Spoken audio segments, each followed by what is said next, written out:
कबनूरमध्ये शिवजयंतीनिमित्त भव्य मिरवणूक, आमदार राहुल आवाडे यांच्या हस्ते उद्घाटन।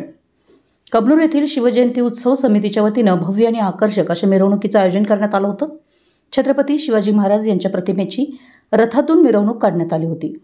या मिरवणुकीचं उद्घाटन आमदार राहुल आवाडे, बाळ महाराज, गजानन महाराज गुरुजी, गजानन महाजन गुरुजी, सरपंच व उपसरपंच सुधीर लिगाडे, पंचगंगा साखर कारखान्याचे माजी संचालक प्रमोद पाटील, शिवसेना जिल्हा प्रमुख संजय चौगुले, बबन केटकाळे आदी मान्यवरांच्या हस्ते करण्यात आलं।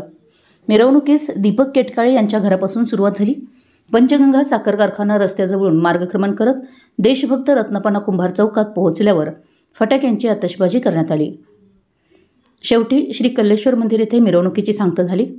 मिरवणुकीत जहांज पथक, धनगरी ढोल, पारंपरिक वेशभूषेतील घोड्यावर बसलेले मावळे, लेझर शो, डॉल्बी इत्यादींचा समावेश होता। मिरवणुकीनं संपूर्ण कबनूर गाव शिवमय झालं होतं। या प्रसंगी सुनील हिंगवले, माजी सरपंच सुधीर पाटील, निलेश पाटील, दत्ता पाटील, अजित खुडे, प्राध्यापक रवींद्र पाटील, कपिल सुतार, महेश शिरूरकर, अण्णा साळुंखे, रवींद्र धनगर, अण्णा सुतार, बाबासू कोकणे, अण्णासो निंबाळकर, पापालाल संधी, अमोल लोले, सागर कोले आदी ग्रामस्थ मोठ्या संख्येनं उपस्थित होते।